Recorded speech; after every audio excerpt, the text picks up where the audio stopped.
Greetings, my name is Dr. Christopher C. York. I'm a philosophy instructor, and my research specialty is the philosophy of sports and games. And I'm the founder of the Arena Gauntlet League. Welcome to Leagues Behind, a tournament design vodcast that looks to past Arena Gauntlet League designs with the intention to see how they did things right, where they did things wrong, and how they might inform future league designs. Today we're going to talk about Kaladesh Remastered, a league from about 3.5 years ago. And the winner of that league, Johnny Mariani, joins me today as my very special guest. So welcome, Johnny. Hey Chris, thanks for having me. Yeah. First repeat guest. It's... Yeah,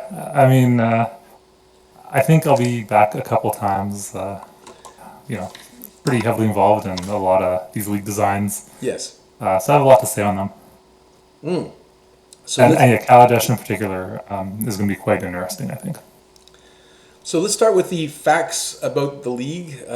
It was 56 players, and this was a downtick in numbers from Zendikar Rising. So for Zendikar Rising, we got up to the 90s for the first time, and now we're seeing a downtick to 56 players. And I guess the first thing I want to do is to analyze the possible reasons that this happened, right?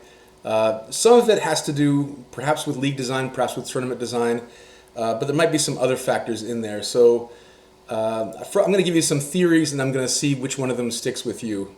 So you could say that the downtick might relate to Zendikar Rising kind of being a weak set. So even though we got people involved in the league, the gameplay might not have been all that compelling in the previous set. Maybe returning to Kaladesh was too unexciting or too soon for some players, and that might not have been a draw.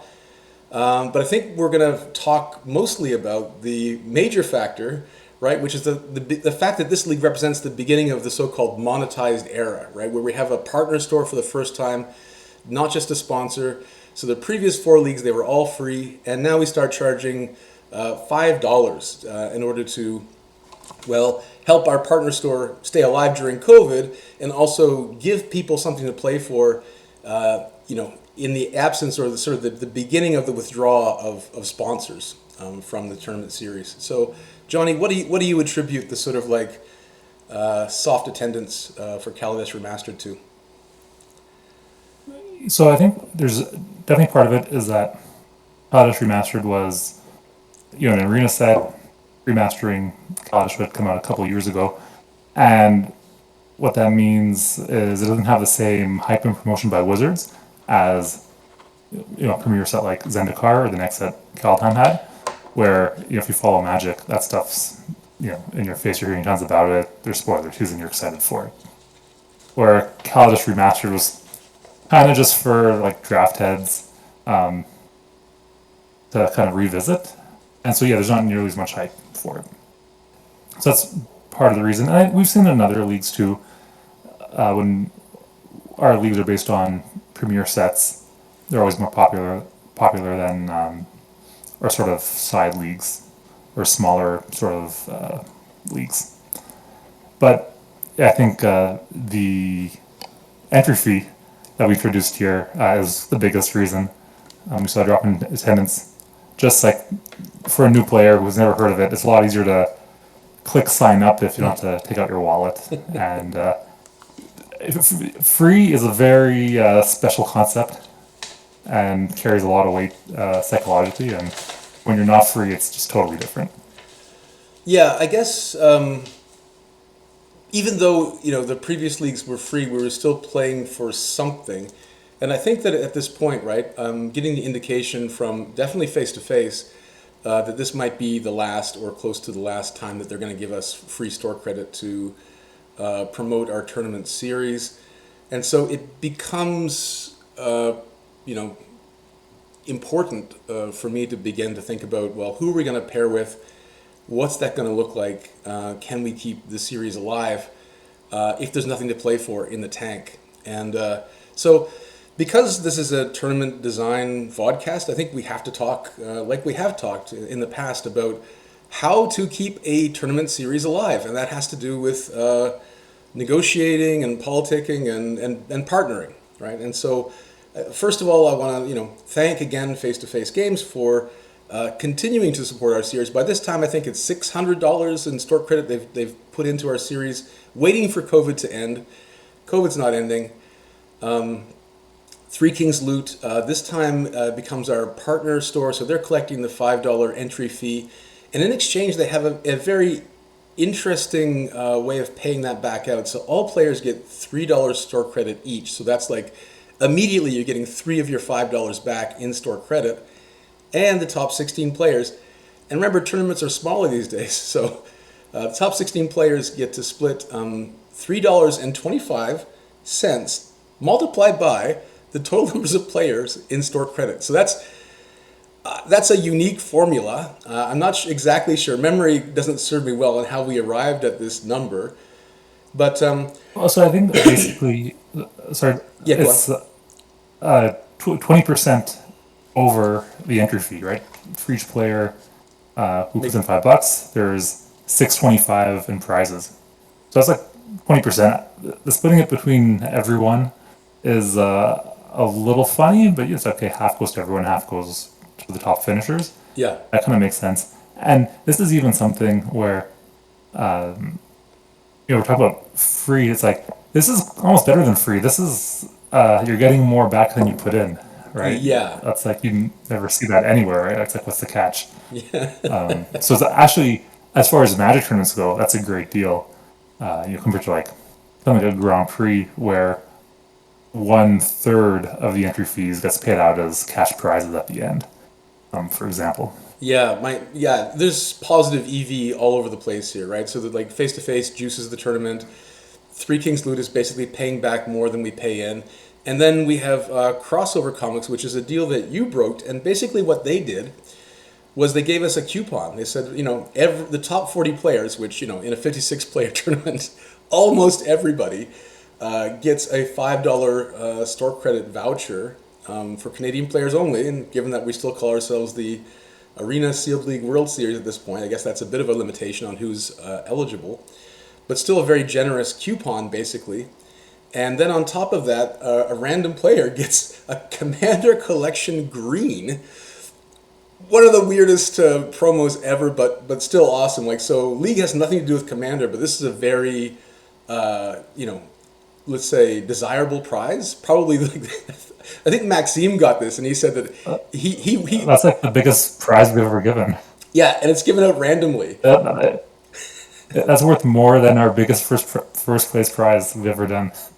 Yep. So So it's pretty sweet to have that thrown in.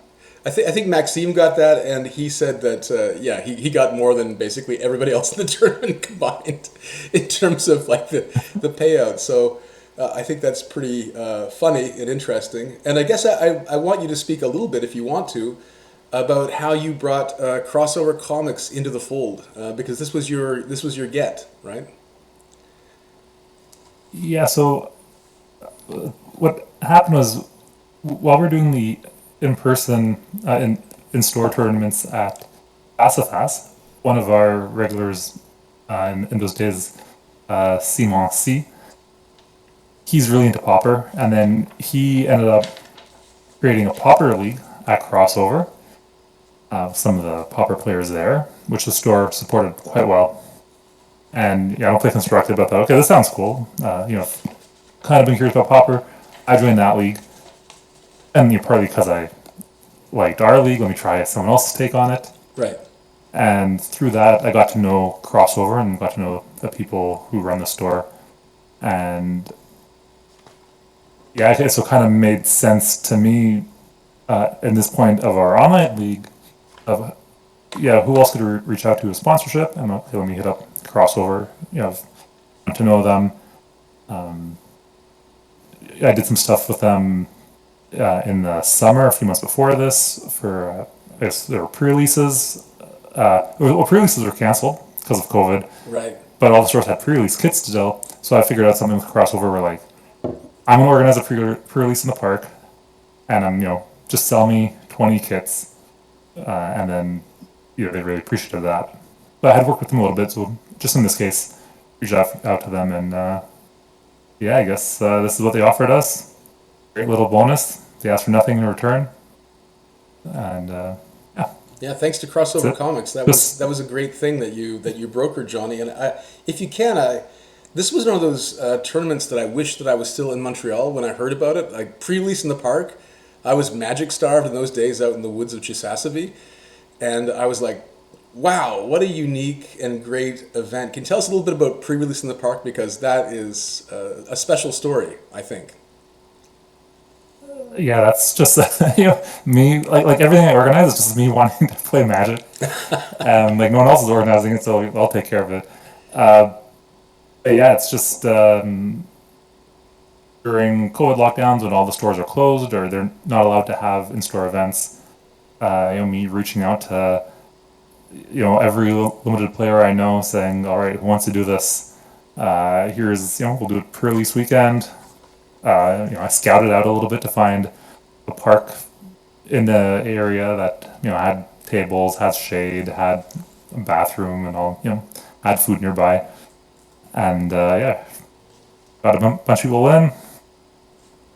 Said we'll get the kids from crossover. I'll pick them up for everyone, and did that a couple times during the lockdown periods of the pandemic. And yeah, it's a ton of fun. Always good to see people who you haven't seen in 6 months or more.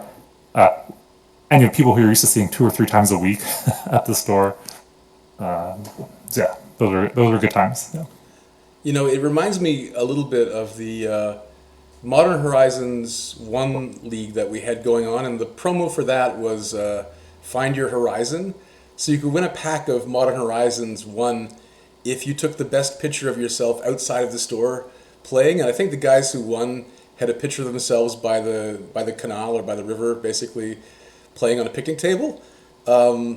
Because in physical league, right, it didn't matter where you played. You could play in the store. That was where most people did. But you could always play afterwards at the donut shop or at the at the pizza shop or wherever else around. Like the bar, for example. What was that bar we used to go to? The name That's Benelux. Benelux. Yeah, Benelux, for example, was one of my favorites, just for a beer and a round. But in terms of you know encouraging Magic players to go outside.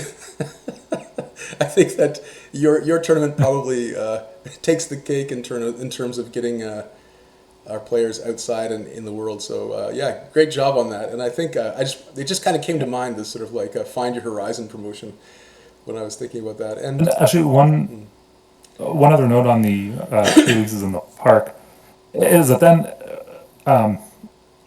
we were doing our league at the time, and we had players who were from like the Three Kings Loot community who were playing our leagues, who I had never met. But I knew they were from Montreal, so yeah, I reached out to them, invited them, to come join us, and so there had been people who were from Montreal, Magic players in Montreal, who I'd never met through our league, and then let's meet up and play. And there's a few people like Paul and Zach and Evan who I didn't know at all, and we got to all meet each other. There were even, I think, like Maxim and Damien, who had been on when we did the team draft league. They were a team together, and it turns out they had never met until the pre-release in the park. Or there's some things like that that I thought were great to yeah, have that happen. can I share you my my vision for a for Yeah. this is maybe more suited for future leagues, but I want to drop it by you and see what you think. It's something I've always had in mind since reading The Master of Go. Do you know that book? I don't know it. Okay, so it's about like a Japanese Go tournament, and there's this fellow, the Master of Go, and he's kind of at the end of his career, and he's kind of typical sort of like coming, well, not coming of age, getting old story, but it's all set at this Japanese inn because at the time the tradition was to have Go tournaments at these little ryokan, which are basically spas and hotels at the same time. So it's kind of about like spending hours at the Go board, then having a nice soak in the hot springs, and having a light meal, and then back at it, the next day, kind of thing. I've kind of thought that that would be great for a Magic tournament to have it at a spa, like like Strom Spa or something. Have people like just getting totally relaxed, like just boiling out all the stress, and then playing a couple rounds with a light meal, and then jumping back in. I don't know how Magic cards do in this Steam, Oh, you wouldn't but play in the hot tub, John. maybe You'd you play do. in the restaurant, I think, or in the lounge areas. Yeah. Okay. Yeah. I used to keep track of my like board game plays on BoardGameGeek.com and included Magic in there, and in the tracking would include locations where the games were played. And yeah, the variety of places I've played Magic is incredible. Like in parking lots and park benches and on the bus. Like Yeah, I mean, I don't know if there's a market for it. I don't know if like there's an overlap of the on the Venn diagram circles between Magic players and lovers of spa. I might be the only one in that intersection, but if there are others, let me know and I'll make this happen in some place like a high stakes, big player tournament where basically it's going to be extremely expensive, but I think it's going to be a great Magic experience. We'll do like a 1 day league in the spa. Anyway, has there been a Magic cruise yet? I know like sort of specialty cruises is a thing. there have been. I think Like I there's heard. wrestling cruises I and think yeah. Evan Irwin mentioned something like that. I think it was like sponsored by Wizards of the Coast. It was for like the design team and the best players, and it was basically just like a cruise where you'd go to Magic seminars all day, play a tournament at night, and then get dumped off at a port. Yeah. There you go. I don't know though. Seasickness and Magic. I don't know if they're a good mix. Anyway, enough asides. Let's go back to the tournament at hand, which is Kaladesh Remastered. Yes. All right, so we want to talk specifically about how this league, in particular, advances league design technology, if you want to call it that. Do you want to lead us through the innovations, Johnny? Yes. Well, at this point, I think the technical process is the same as we did for Zendikar, which is where we introduced like our Google form match reporting and dynamic standings. That kind of helped a lot to just take the load off just simply running the tournament. And so here we kind of go up the next step up the pyramid, which I talked about last time of like a Maslow pyramid. You have to do your logistical, basic functional stuff first before you can start promoting, Shall I bring up which we the saw in bring up the graphic, Zendikar Johnny? promotion. And then, so in Kaladesh, we're past the logistical needs, which are always developing. We've got the basics down. Structural needs we've adapted to by at this point, and so now we're looking at the higher level stuff. We're introducing fees. We're promoting it more. The culture of the Discord's growing, and we're just touching sort of custom league design. And so this league introduced what seemed like a lot of the time, but now it's kind of funny how light the design touches. A couple set specific rules, or league specific rules, which was dubbed the story beats mechanic. So we have week 0. We have the Inventor's Fair, where we gave everyone a promo pack of artifacts. You get 1 rare, 2 uncommons, 3 commons. Then week 2, there was a concept crackdown. During all of week 2, no rares or mythics are allowed in your deck. This is the concept's cracking down on them. Week 4, we have Battle of the Bridge. Decks are 80 cards. And then week 6, a Fateful Showdown. This was a fun one.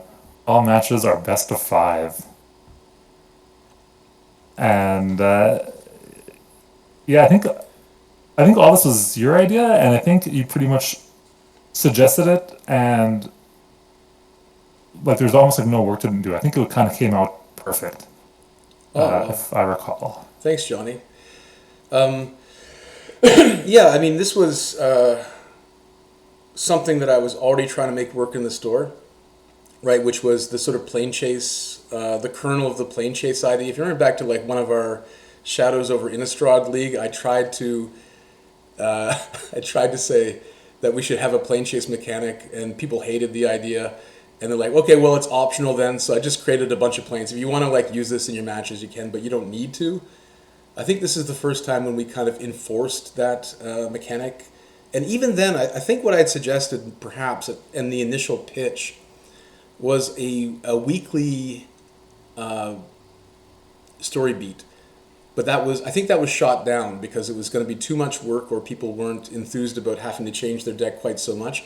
And I think this was a compromise position because I still had the idea that, we're going to do this one day.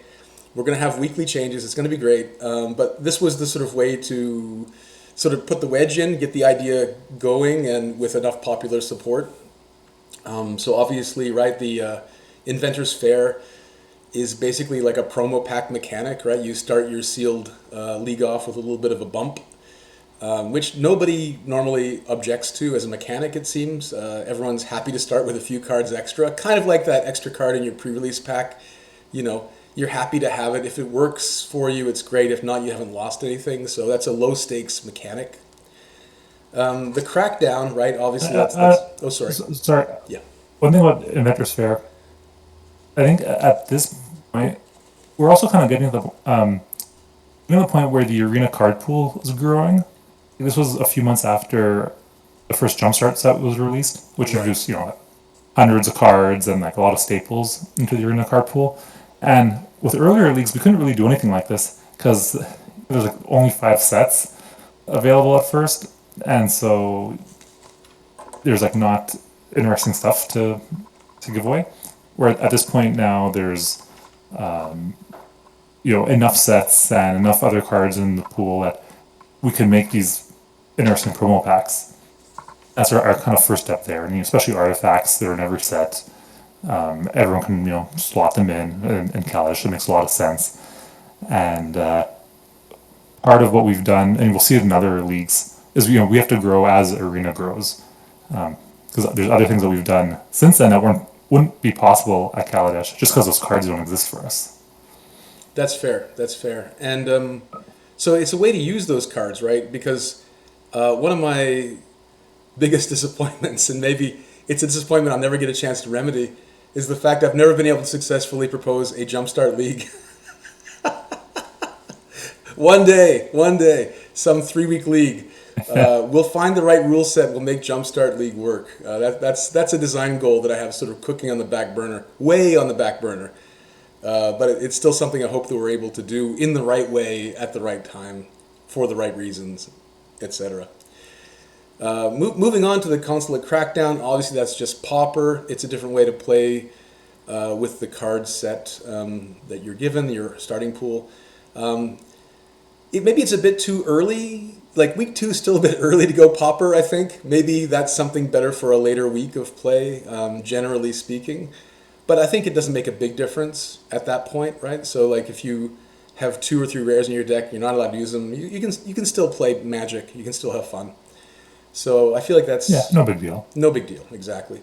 Battle of the Bridge, 80 card minimum. That's the Yorion mechanic, right? So Ikoria, obviously still pretty fresh in our collective memory. The fact that we can, make 80 card decks on Arena with no trouble at all kind of gives us the chance to play with deck size a bit more with these kinds of, plane chase or stipulation kind of restrictions in place. I don't recall how that turned out. Maybe you've got some memories of how the Yorion week worked, Battle of the Bridge. Yeah, I don't remember anything particular about it. Yeah, which means it probably wasn't disastrous, Yeah. right? It probably was okay. And I think it's fine later in the league because, once people have 6 or 8 punishment packs, like it gets tough to cram that all into 60 cards, and going up to 80, like there's enough playables. Everyone can make it work at that point. Yeah, even if it's a bit, janky. And of course, week 6, Fateful Showdown. So the idea of a best of 5 match comes from the Pro Tours and the GP finals, where the best of 3 might not be the best way of determining the overall best player of that format. And so it gives people a couple of extra games to show their chops, right, and to earn the title. And to have everybody have a chance to do that who survives to week 6, I think it was kind of fun. And you got to sort of play with Arena a little bit to make it work, right? You have to start a new match and keep track on paper or whatever, or in the Discord. But I think it's worth the trouble. And again, I think we visited this later on in Plains Chase. So yeah, mostly I think I'm going to give It just this. adds weight. Sorry. That adds weight to the match. Makes it feel more intense, more epic. And yeah, I think it makes a lot of sense for week 6 to really end high like that. So here comes the question, Johnny. If you had to do this again, if we revisited the Story Beats mechanic, what would you want us to do differently this time? So if we did it now, we'd surely have stuff for weeks 1, 3, and 5. Right. At that point, it makes sense. Do a lighter touch, have things, starting pools in week 2, 4, 6, and still have half the league play totally normally.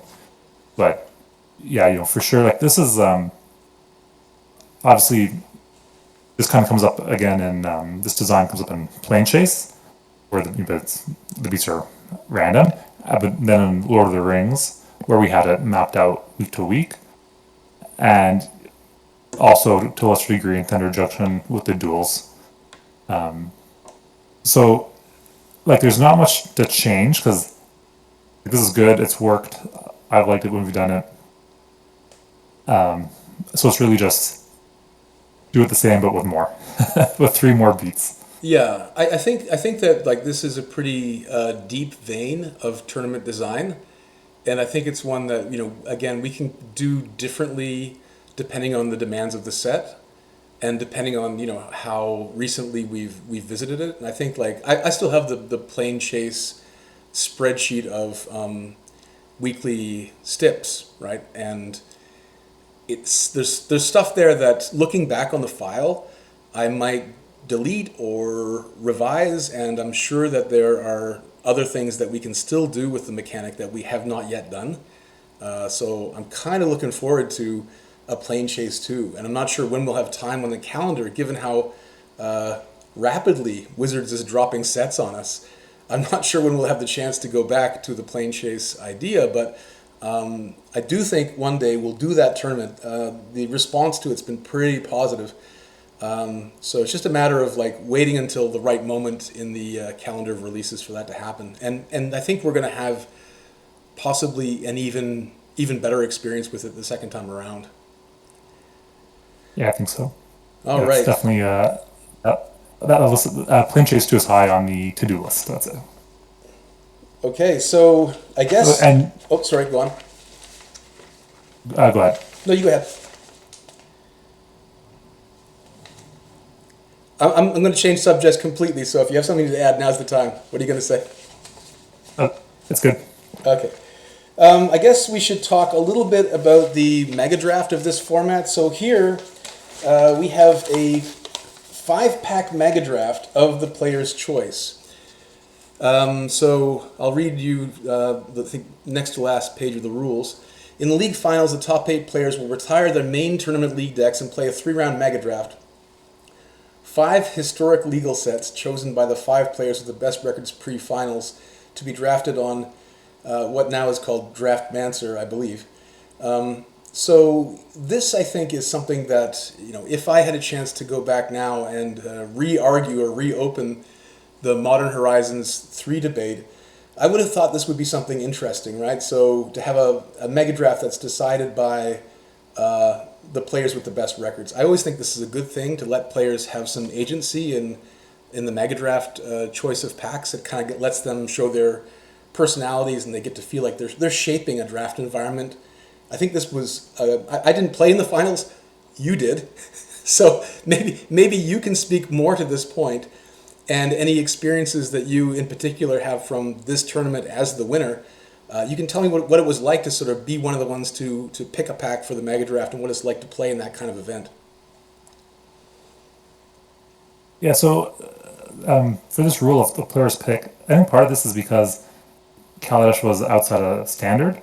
You know, typically we just take the last whatever's in standard for the mega draft. In this case, it's like, well, that doesn't make sense for Kaladesh, so we have to do something else. And so, yeah, pick a packs. I think it makes sense, and it gives players something to look forward to, and it plays out the same, I think, as any other mega draft. So yeah, not too much to say about it. I looked at my deck earlier. I wish I had taken better notes on what the 5 sets were. But yeah, there was Kaladesh, there was a Korea,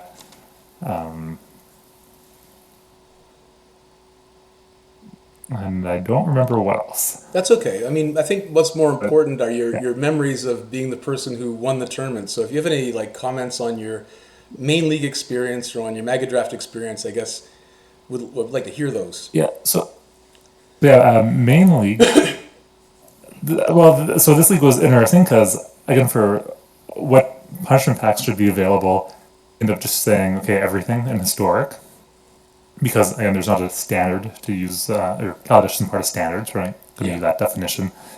And I definitely like staying on set and just taking 10 packs of the main set because I figure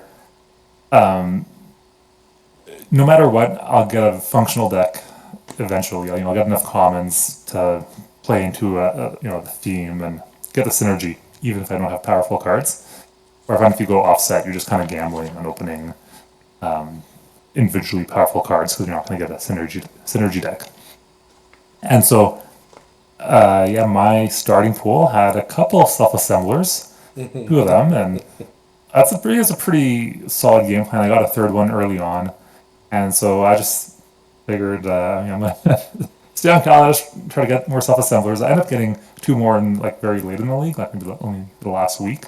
Added the 4th and 5th to my deck, but yeah, my league was just casting self assembler after self assembler after self assembler.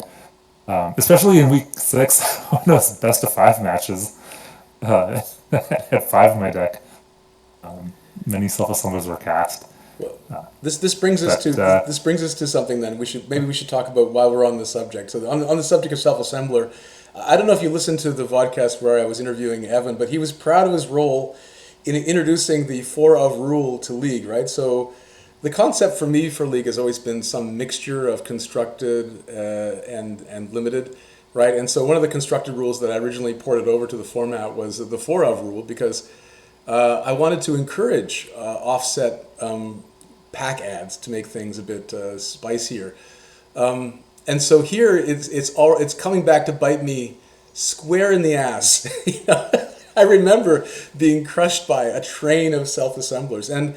I don't know. I feel like maybe there are certain commons and there are certain maybe even uncommons where you start to get a big enough mass of them, and it does become unbalancing unless you limit the numbers of them. And I feel like the 4 of rule is kind of a nice way of making sure that there's no workarounds. But maybe I'd like to hear what you had to say about it because you obviously benefited a bit from it. I mean, it's just 1 extra copy of Self Assembler. I couldn't remember if it was 5 or 6. But I remember facing endless piles of 4/4s and just having my spirit crushed in Kaladesh League by the construct pile. So maybe I think you're one of the people that is against the 4 of rule. So I'd like to hear maybe your side of the discussion. so in general, I think it's just not worth having. The effect of it is so small, and it kind of I think generally having more copies of a single card is bad because then that leaves you with holes in your deck. And I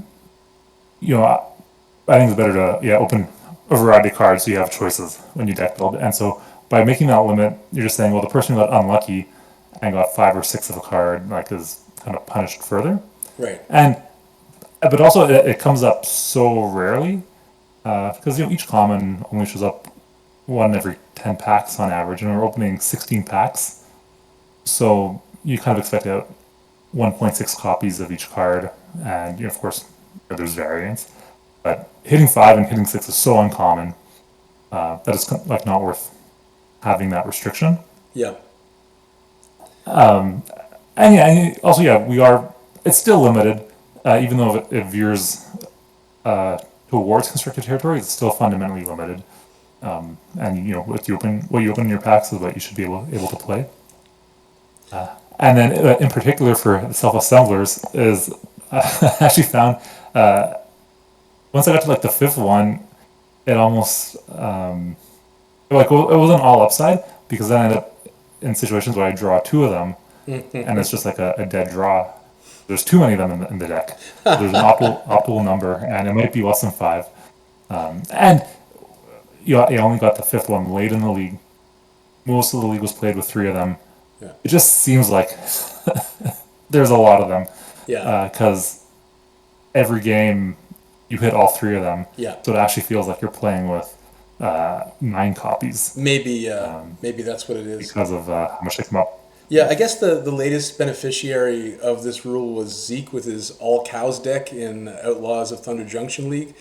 And to be fair, in that circumstance, I was kind of rooting for him in his army of commons because remember, most of the players were complaining about how juiced play boosters were, right? Or so it was like a matter of seeing the underdog win with multiples of the same common was kind of something I was rooting for, even though generally speaking, I'm for the 4 of rule.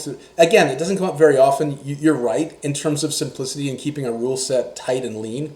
It doesn't necessarily make sense to add another rule for something that comes up one every 100 matches or whatever. But I think that if the 4 of rule were in place, we wouldn't see Zeke's Holy Cow deck, and that tournament would have been less memorable as a result. There was that underdog moment that having the 4 of rule taken out of the format kind of allowed it to flourish. So I see both sides of the argument. I just worry that there'll be some future set with some super juiced common. Someone's going to get 8 copies of it randomly right off the gate, and then we're going to see the other side of the argument coming up. But that's the danger that we face, I suppose. All right, so that's your main league experience, just playing construct after construct, assembly worker after assembly worker, and crushing the spirit of your opponents. That grinds you into the top 8. And once you're there, how does that go for you? It goes well. I 3-0'd the draft. It was mostly green deck. Found the open lane on that. It was just a small splash of white cards, a small splash of blue cards, and also an optional package to swap in a small splash of black cards if it made sense in the matchup. But yeah, the deck played well. I don't remember the specifics, but I probably didn't mulligan much, and we curved out. And once you're doing that, things are looking good. Yeah, I had the 6/5 the Skyship console Skyship or something, which is like God. The colorless mythic crazy bomb. Kaladesh I was in the deck. Yeah, it's like 5-mana Inferno Titan. I was going to say, it's pretty rare for a Selesnya deck to go 3-0 in the finals, but if you put the Skyship in there, yeah, I get it. I get why that happened. That card is insane. But, yeah, so not too much to note, about the draft. It's actually only 5 packs, like we said, which is less than usual, which we'd kind of expect that to result in maybe a bit more trouble in the draft or a bit weaker decks. But yeah, played out fine. All right, so I guess that's basically it about Kaladesh Remastered League. I think it's an important stepping stone. We're on firmer footing moving forward, I believe. And it marks another transition period. And I'm going to have you back on for Adventures in the Forgotten Realms when we go up from $5 to $10 for the entry fee. So at the very least, I'll have you on every episode where we change the entry fee for the league. Yeah. We'll have Johnny back. No, we'll have you back after that. Don't worry. But before we let you go today, I want to hit the red zone, so to speak, right? To borrow some terminology from other podcasts. So This week, you and I, we locked horns about a different rule, the buyback rule. So, one of the tournament design variables that we play with sometimes is prizing, because prizing, obviously, it influences player behavior, and it gives people something to work towards, right? And that's the, given that this is our first monetized league, it's kind of relevant because putting money in the pot makes people play seriously. And you can see that in poker, and you can see that in Magic, I think. It gives people something instrumentally valuable to gear their activity towards, and it makes games more serious. And because it makes games more serious, ironically, it makes them more fun. And so I feel like we need to talk a little bit about prizing and the buyback mechanic for Modern Horizons 3 League, which we're currently doing. So just to fill in anybody who's watching this in the far future or from outside our tournament series, the buyback mechanic is that we will basically make sure that every new player who joins the tournament or a returning player who's been out for, I think it's 4 or more leagues, by rejoining the tournament series, they guarantee themselves equal or positive EV by getting their tournament fee back in store credit. And so we'd agreed that this would be good for the community, and of course it has been. We have our biggest tournament yet currently underway with Modern Horizons 3. The unexpected problem is that way too many people, not too many people, but more people than we expected availed themselves of the buyback mechanic, and now like over 1/3, I think it's something like 38% of the store credit prizes are locked up in buyback payouts. And so, as TO, I made a judgment call, which Johnny contested, which we'll talk about, which was to still make the top 8, something worth competing to get to. So in my mind, for my rationale, I was like, well, this is our biggest tournament yet. It's going to be the hardest ever to top 8 in. And given how much prize money is taken out of the tournament, we are still going to have, like, even if we juice the top 8 as much as we possibly can, it's still going to pale in comparison to the payout table that we had for Outlaws of Thunder Junction, a league which had roughly 30 fewer players. So, I do think, so from my end, I'll explain my side, then we'll hear Johnny's side. From my end, I want to keep the top 8 to be a sort of aspirational goal for all league players. And I think part of that is where we put the prizing, right? How we incentivize behavior. And I refer back to the sort of Pro Tour series with reference to like in-store play, right? When people used to grind for a top 8 appearance, part of it, in the back of their minds, even if it was completely improbable, was the idea that I might spike a tournament, get on the Pro Tour, and win a couple $1,000s, and have this Pro Tour appearance on my Magic CV or whatever. So I do think that like having a little cherry on the top of the tournament is important for keeping player motivation high and for keeping play tight. I feel like if we have a payout, like if you want maximum retention, here's what we can do. We could give everybody back their entry fee in store credit at the end of the tournament. And we just have like everybody's going infinite, everybody's happy. But I don't think that makes for a good tournament design, simply because then play's really loose. You're guaranteed to get your store credit back regardless of how you behave or perform. And then I think it's like having no prizes, right? It's like having really nothing on the line, nothing to work hard for. And so for me, just to explain my side of it, gutting the top 8 prize-wise would have taken a lot of the aspirational oomph out of the tournament. And that was my rationale for making the prize table like I did. Johnny, vocal critic of that, I'd like to hear your side of the argument. Yeah, so definitely agree that your top 8 should be prestigious, and it is prestigious, but I don't think the prestige necessarily comes from how much you win. Like I remember top 8ing tournaments. I couldn't tell you, I got $50 in that one or $80 in that one. Right.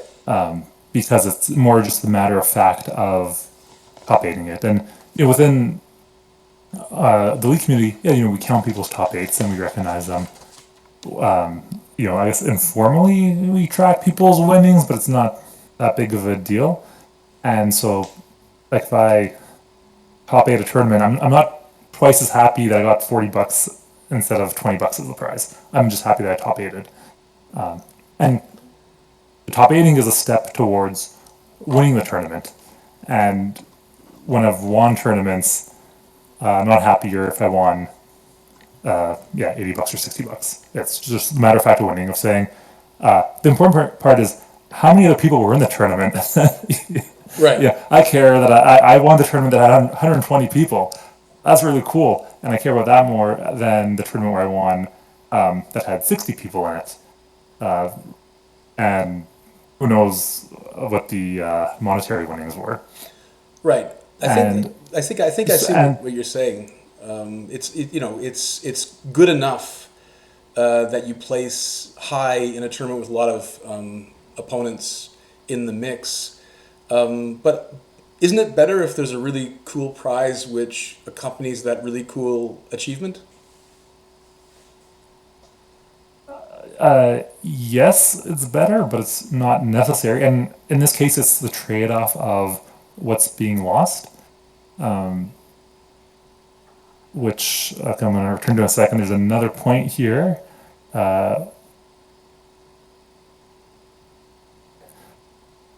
Okay, so we'll go onto the trade-off. The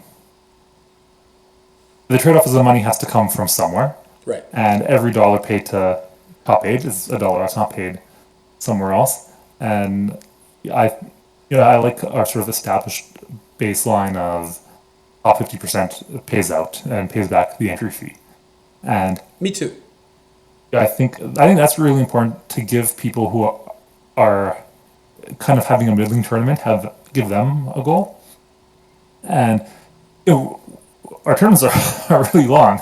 You have to play 20 matches on average over a month or over 6 weeks, depending how well you do. And it's not fun to be 3-7 and say, well, to make top eight, I'm gonna have to go 20-10, so I have to go, I don't know, 17-3 from here, right? But it's good to have that other goal of, okay, I'm just gonna try to finish even. If I get a 10-11 or 11-11, I'll be in the top half, and I'll make my money back, and I'll pay for the next tournament that way. And no matter like, even if you're 3-7, you can still do that. I think that's still a reasonable goal, and it still gives you something to aim for. And so I think that's good to keep people playing, avoid entropy, have people still care and compete. And it's also important that, like, for our entry fee, like, there's benefits having the entry fee, but once it's paid in, like, you kind of want people to say, like, keep going. And it's easier for them to keep going when they have the store credit they've won. And it's harder to keep going when they have to pull out their wallet and pay now. And to me, for someone who's had a bad tournament, who ended up 12-11, and they're disappointed with how they did, it's easy to be demotivated and to, I think, be less interested in sending for the next one if you have to pull out your wallet and pay for it. And so that's why I like having the minimum prizing be at least a full tournament entry.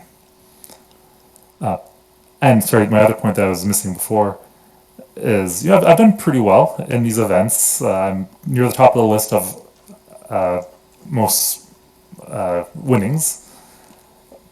But yeah, at a certain point, like, I'm paying my entry. Like, the rest doesn't matter. Especially for a lot of our players who aren't in Canada and they're not ordering stuff from the sponsors, who can't go in the store and use their credit there.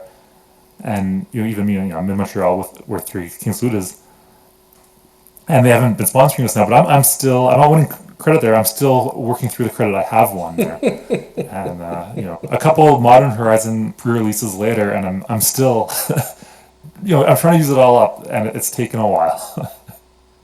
Yeah, well, so I mean, that speaks to me to your special position, right? So you're one of our all-time prize winningest players in the AGL, right? And so I think for you, the top eight money doesn't matter because you're in that special position, at least partly, right? And so for you as a top competitor, really, you're going to get your kicks out of, how many people you beat and the bragging rights. But I think that part of it, right, to talk about the new player experience and, the sort of like ability to re-up. If I'm a new player, this is my first tournament, MH3, and I happen to top eight, I want to feel like, okay, this is going to keep me for a few tournaments, right? Like I've got enough, money in the bank to keep rolling forward for a good few tournaments. And if my luck, dries up, I'm okay with that because I have this fuel in my tank. And I think that, having a decent top eight payout, and again, this isn't our most juiced top eight by a long shot, right? This is a pretty anemic top eight, even with me trying to stack it as much as I possibly could. I think that, having that kind of, what you're talking about with your old Three Kings loot winnings, like having that money in the bank or gas in the tank or however you want to put it, it is a kind of protection, and it's a kind of, it's a good that you have access to. And I think that, with a more anemic top eight, yeah, you still have the bragging rights, but you don't have the insurance against bad luck moving forward that you should have if you've top eighted our most difficult tournament ever. To that point, though, about like people wanting to re-up, I mean, we're still paying out to the top half. And I think that's important too. I think in our regular leagues, absolutely. Every regular league that we put on, I think that we should definitely have down to 50%. People get their money back. Absolutely. That's something I think that's been great in the past. Something I want to keep doing moving forward. And I've got nothing but good things to say about it. But here we're still paying out to the top 50%, right? The top 64, I believe it is now.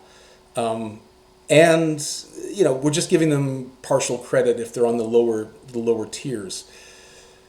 I think it's like the top third or thereabouts of the tournament still get at least all of their money back. So we're just changing the line a little bit. Do I think it's a design good to give everybody back their entry fee to 50%? Yes, I do. Is it a special case with the immense popularity of the buyback mechanic that we have to sort of like make an unfortunate deviation from expectation? I think I think it's a necessary evil. I'm not happy about it, right? I mean, I wish that I wish we could have enough blanket to make both ends of the bed happy, so to speak. But I think we cover our head or our toes in this case, and I think giving something to top 50% is obviously better than giving nothing. But again, we're just working on player expectations, I think, at this level, right? So none of this is written in stone as a policy that we're stuck to, right? There's nothing in the rule set that says, thou shalt get your entry fee back if thou art in the top 50%. It's just something we've done. And I think it's been a good thing that we've been doing. I think it's okay to deviate for one tournament and not have the whole thing fall apart. And I do think like also the $5 payout, if you've ever top 16 or top 32 or top 24 or whatever before, and you happen to have an extra $5 lying around in your store credit, it fits together and it probably makes those players happy. So our returning players who are most affected by the prize tables change with MH3 are those that are most likely to have an extra weird $5 hanging out in their store credit tank anyway. So I'm hoping that it's not a big bummer for people. But even I think having $5 toward a league entry is still enough of an encouragement to re-up. If I've got $5 in store credit, I'm not going to use any other way. And I'm like, okay, I can play another 6-week tournament for $5. That's $1 a week. Yeah, I'm probably going to throw the $5 in. Right? So I don't think it's fatal. I agree. It's worth $5 for sure. Yeah. So I don't think it's going to. I don't think it's for players who are more. Yeah. For players who are less invested, like it's still. There's a big difference when you have to pay versus you have it covered, and whatever it is, whatever the amount is, like $2 is going to turn people away. Yeah, and I think that's the thing, right? The people who are most affected are the returning players who have been here playing tournaments for like the last four tournaments. So they're, again, I think that myself included, right? I'm in that demographic. I think that most of us are willing to suck up a relatively low EV tournament for the goods of having more people to play with next time. So I think it's okay. Maybe again, mileage may vary, but I think that most people they seem to be okay with it, and I hope they understand that this is a sort of temporary deviation from the norm and not like a policy thing moving forward. It's buyback being too popular is a good problem to have, though. Yeah, I mean, I Right? Like, don't. yeah, I'm did excited. not expect 50 returning and new players. That's for sure. Yeah, I mean, I'm hoping too that it gets us over that. How like in the summer months, registration tends to atrophy a little bit as people become interested in outdoor activities. So, so we normally see a little bit of a sag in the summer. The fact that Bloomborough looks to be such an exciting set, and the fact that we can expect so many re-upping players from the buyback mechanic in MH3, I think means we're going to see a bit more of an active summer tournament than we normally do. Yeah, it'll be funny to see that it's in August, which is unusual for a Magic set to come out then. Yeah. So, it's not like the normal September pace. It might throw people off, but we'll see. Hopefully it's good. The discussions about what that league is going to be have been really interesting. A lot of ideas flying around for that. Yeah, and the good thing for the And LC and myself is that because MH3 is such a relatively low burden league in terms of both mechanics and upkeep, we've got a little extra time to do some brewing for the Player of the Year 2024 and the Bloomborough leagues, which we needed that time. We needed that break, I think, to concentrate on those tournaments, which require a little bit of extra attention. I really appreciate Modern Horizons 3 not taking any upkeep for Yeah, sure. yes, it's been great. But Could that focus on the main phase and All right, Johnny. Well, we're getting up towards our time for the vodcast. Do you have anything else to add about Kaladesh Remastered or League design in general? well, Kaladesh actually we missed talking about the War the Spark issue, where about one third of the punishment packs were from War the Spark because it was such a powerful set, and that was like kind of the first time that's happened. But I guess we can't quite get into that now, and that'll have to maybe come up some other time, Okay. where it actually was so popular it overshadowed the main set. But Yeah, I we'll think save that. for some reason I think we'll have an opportunity to revisit that subject when we go to March of the Machine League. I think there. Yeah. So this is sort of like a throw forward to another Leagues Behind, where we talk about where the main set is slightly overshadowed by, a punishment pack that it just is so juiced that it draws you out of your main set. All right, Johnny. Thanks a lot for your time. It's been a lot of fun chatting with you as always, and we look forward to seeing you back for Adventures in the Forgotten Realms, which you had a heavy hand in designing. That was a big one. So I'm looking forward to talking with you again relatively soon. All right, sounds good. Talk to you then. See you, Johnny. Thanks again. Cheers.